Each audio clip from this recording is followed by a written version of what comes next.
반갑습니다. 김철환 목사입니다. 오늘 아침에 온라인으로 예배 드리는데 실시간 스트리밍하는 그 기기가 조금 잘못되어서 오늘 아침에 제가 실시간으로 예배를 드리지 못해서 먼저 우리 성도님들에게 아주 굉장히 미안한 마음이 큽니다. 그래서 이제 오늘 또 예배 중에 설교가 많이 좀 더듬어지더라고요. 그래서 오늘 예배 끝나고 차분하게 다시 앉아서 오늘 설교를 짧게 요약해서 정리하면서 오늘 말씀을 이렇게 제 서재방에서 만들어서 여러분과 공유하고 나누고자 합니다. 오늘 먼저 은혜 받을 말씀은 시편 32편 6절에서 제가 말씀을 받았습니다. 그 말씀을 제가 읽어드리겠습니다. 시편 32편 6절인데 이로 말미암아 모든 경건한 자는 주를 만날 기회를 얻어서 주께 기도할지라 진실로 홍수가 범람할지라도 그에게 미치지 못하리이다. 그 속기록이라고 하는 것이 있지요. 예를 들면 국회도 있습니다. 그래서 국회의원들이 하는 모든 일이 속기록에 남아 있지요. 그 대한민국 국회는 1948년 5월 31일 날 첫 국회를 열게 됩니다. 이 국회를 우리는 재헌국회라고 합니다. 그때 임시의장으로는 이승만 박사이었고, 이승만 박사가 그 첫 국회를 개회하면서 이렇게 말합니다. 동지 여러분, 우리나라의 독립국가를 이루게 하신 여호와 하나님께 감사 기도를 드리시겠습니다. 우리 중에 어른이시고 목사이신 이은영 목사님께서 기도하시겠습니다. 그리고 나서 이은영 목사님이 국회 첫 국회에서 이렇게 기도합니다. 원컨대 우리 조선 독립과 함께 이제는 남북 통일을 주옵소서. 이미 그때 벌써 분단이 되었나 봅니다. 또한 우리 민생의 복락과 아울러 세계 평화를 허락하여 주옵소서. 역사의 첫걸음을 걷는 오늘 우리의 환희와 감격과 민족적 기쁨을 모두 합하여 하나님께 영광, 감사를 올리나이다. 아멘. 이렇게 기도하고 있습니다. 우리나라 처음 국회는 놀랍게도 하나님께 기도로 시작한 국회입니다. 정말 놀라운 사실이고 놀라운 축복입니다. 이 사실을 지금 모든 국회의원들이, 앞으로 미래에도 국회의원 되실 분들이 이 사실을 자각하고 하나님 앞에 늘 기도하는 우리 모든 국회의, 그리고 기도하면서 정치하는 우리 국회가 되시기를 주님의 이름으로 기도하게 됩니다. 오늘 본문 시편 32편 6절에서 다윗 임금은 이렇게 기도합니다. 주를 만날 기회를 얻어서 주께 기도할지라. 이것은 개혁 개정판입니다. 근데 우리 세대는 아마 개혁 한글이 더 익숙할지 모르겠습니다. 저도 그렇습니다. 이 개혁 한글에서는 기회를 타서 기도하라 이렇게 되어 있습니다. 기회를 타서 기도하라. 그래서 오늘 그 설교 제목을 기회를 타서 기도하자 라고 하는 말씀으로 하나님의 말씀을 받으려고 합니다. 기회를 타서 기도하면 어떤 일이 일어납니까?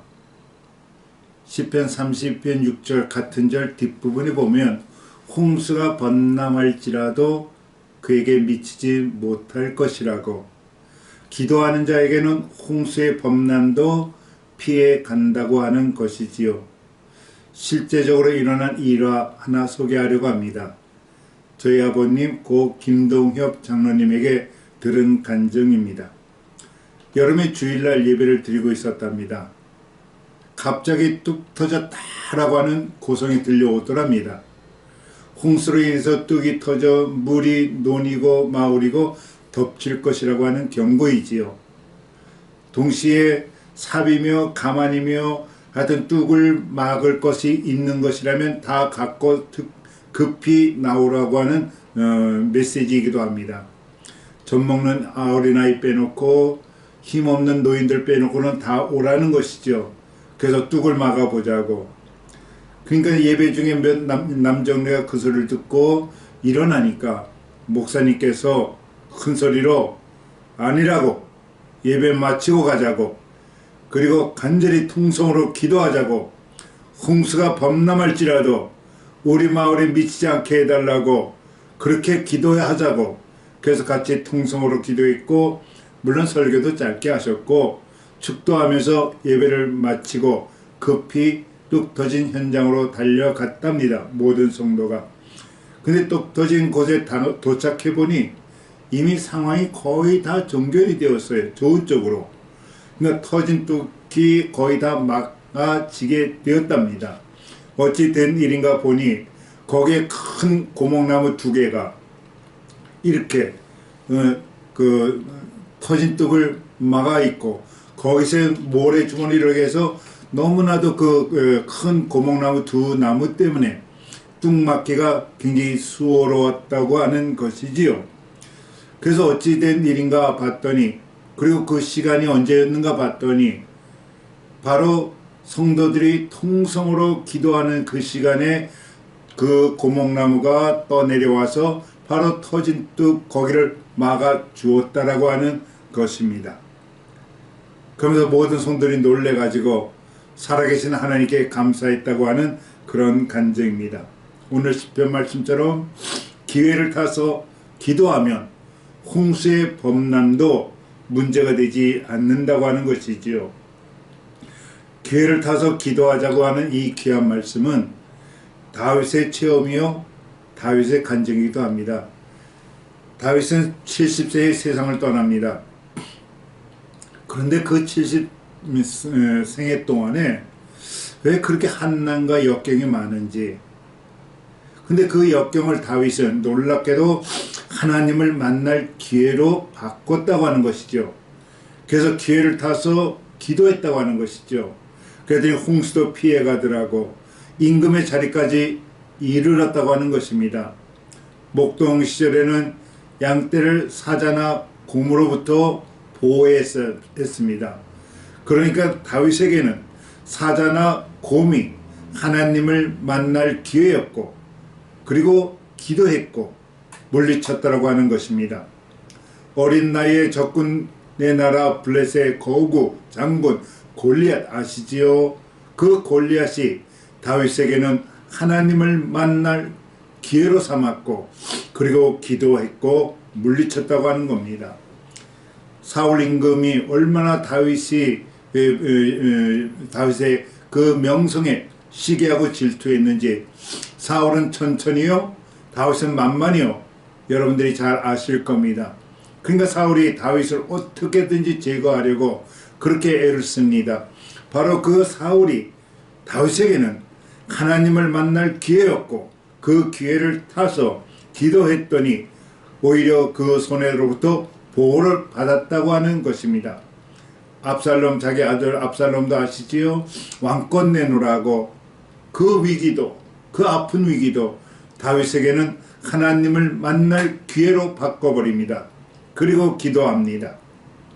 그러면서 이스라엘의 최고의 임금의 자리를 유지하게 되고, 또 최고의 나라를 만들어서 그 후손들에게 물려주게 되는 것이지요.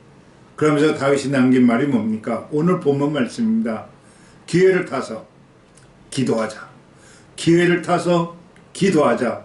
그러면 홍수의 범람도 미치지 않을 것이라 그렇게 말하고 있는 것이죠. 2021년도 새해입니다. 여러분 지금까지 기도 많이 하셨을 겁니다. 그런데 이런 결단하면 어떨까요? 내 인생에 있어서 가장 간절하게, 가장 처절하게, 가장 많은 시간을 들여서 기도한 해가 바로 2021년도 이 한 해가 되도록 우리가 결단하고 기회를 타서 기도하시는 여러분과 저가 되시기를 주님의 이름으로 권면하고 축복합니다. 최고의 음악가 베토벤 잘 아시지요? 나중에는 청각까지도 잃어버립니다.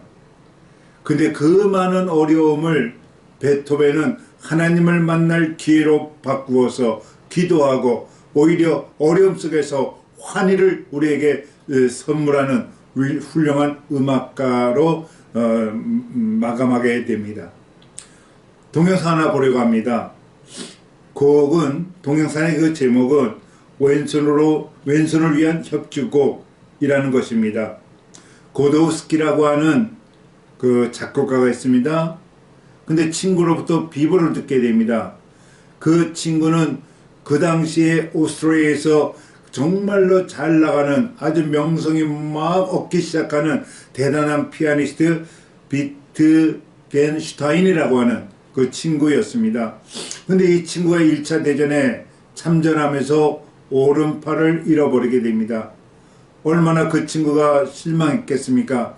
그렇게 좌절하고 있다는 소식을 듣고 산까지도 자포자기했다는 소식을 듣고 이 고도우스키라고 하는 사람이 바로 왼손을 위한 협주곡이라고 하는 것을 작곡해서 친구에게 전해줍니다.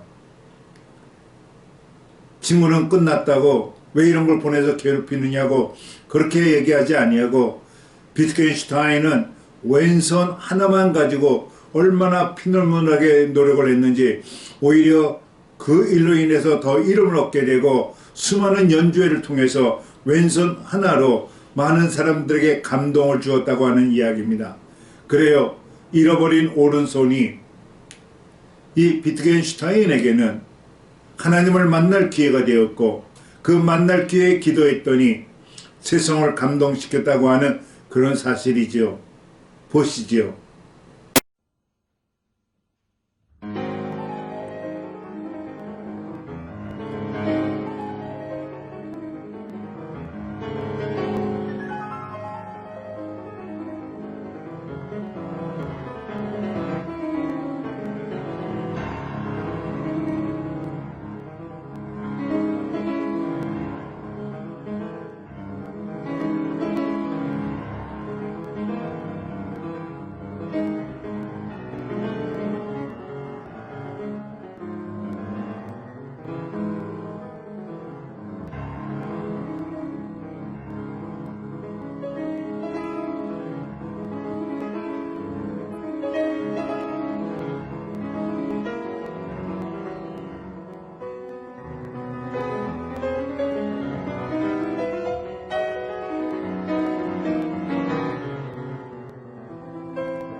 아마 비트겐슈타인이 편지를 썼다면 이런 편지를 썼을 것 같아요. 내가 오른손을 잃어버렸을 때 하나님을 만날 기회로 타서 기도했더니 한 손으로도 피아노 연주가 가능함을 알게 되었다고. 그러면서 우리들에게 그대들은 두 팔이 있으니 정말 더 잘 사용해서 하나님을 위해서 더 큰 일을 하라고 우리에게 외치는 것 같습니다. 새해를 축복합니다. 오늘은 고사성어로 축복하고 싶습니다. 고사성어의 호시 우보, 올해가 신축년 소의 해이기 때문에 소에 관계된 고사성어를 골라보았습니다. 호시 우보, 호랑이처럼 예리하게, 호랑이처럼 멀리 보고 걷는 거는 소처럼 우직하게 걸어가라고. 그 뒤에 이런 말이 나옵니다. 우보 말리, 소처럼 우직하게 걷다 보면 말리를 걸을 수 있다고. 그러면서 하나 말 더 붙이지요. 우생마사라고 하는 말이 있습니다. 소처럼 우직하게 걸어가면 살아갈 것이요, 말처럼 그냥 급하게 뛰며 얼마 못 가서 죽고 만다라고 하는 것이죠. 올 한 해 동안에 다른 사람 볼 거 없습니다. 우리 자신을 정말 호랑이의 눈으로 날카롭게 자성하고 정말 관찰하여서 죄악이 사탄이 악한 마음이 악한 마귀가 자리 잡지 못하도록 하고 성령님과 동행하면서 소처럼 우직하게 걸어가다 보면은 우보말리 정말 만리를 걸어가는 놀라운 축복이 2021년도에 있어질 줄로 믿습니다. 2021년도 기회를 타서 기도하자. 저 이렇게 줄임말 좋아한다고 그랬죠. 기기하자. 기회를 타서 기도하자. 기회를 타서 기도하자. 어려움이 다가오면 이것이 정말 하나님을 만날 절호의 기회라고 오히려 기뻐하면서 기회를 타서 기도하시는 제가 사랑하는 우리 작은 예수들 다 되시기를 주님의 이름으로 축복합니다. 할렐루야.